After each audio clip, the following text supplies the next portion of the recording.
नमस्कार, एबीपीएल न्यूज देख रहे हैं आप और मैं हूं आपके साथ नैना। अल्मोड़ा के बिनसर सेंचुरी में बृहस्पतिवार को भीषण वनाग्नि में मारे गए 4 कर्मियों के घरों में अब विलाप के अलावा और कुछ नहीं है।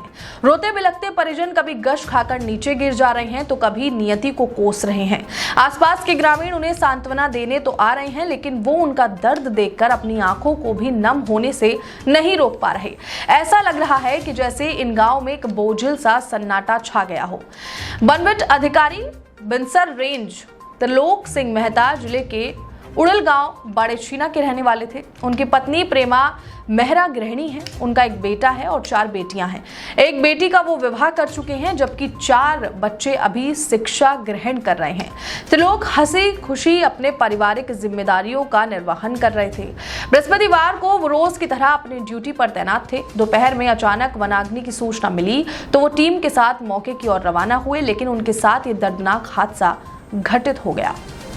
कलौन निवासी पीआरडी जवान पूरन मेहरा पीआरडी में तैनात थे और इन दिनों उनकी ड्यूटी वन विभाग में लगी हुई थी। पूरन की पत्नी माया भी गृहिणी हैं। उनके 2 बेटे हैं, जिसमें से एक प्राइवेट नौकरी करता है जबकि दूसरा अभी शिक्षा प्राप्त कर रहा है। पूरन भी जैसे तैसे अपने भरे पूरे परिवार का पालन पोषण कर रहे थे। बृहस्पतिवार को हुई घटना में उन्हें भी अपनी जान गंवानी पड़ी। उनके परिवार पर अब दुखों का पहाड़ टूट गया है। जागसोड़ा निवासी दीवान राम वन विभाग में श्रमिक के पद पर कार्यरत थे। पत्नी प्रेमा घर में कामकाज के अलावा खेतीबाड़ी का काम करती है।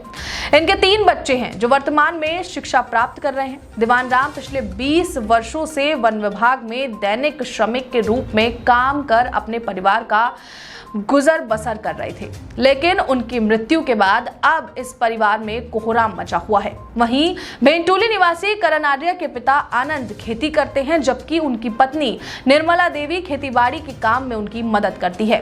आनंद राम के 2 बेटे हैं। आर्थिक रूप से कमजोर होने के कारण बड़ा बेटा करण पिछले 3-4 महीने से वन विभाग में श्रमिक की नौकरी कर पिता का हाथ बटाने और छोटे भाई दीपांशु को अच्छी शिक्षा दिलाने का सपना देख रहा था, लेकिन काल के क्रूर हाथों ने करण को महज 21 साल की उम्र में ही उसे उसके परिवार से छीन लिया।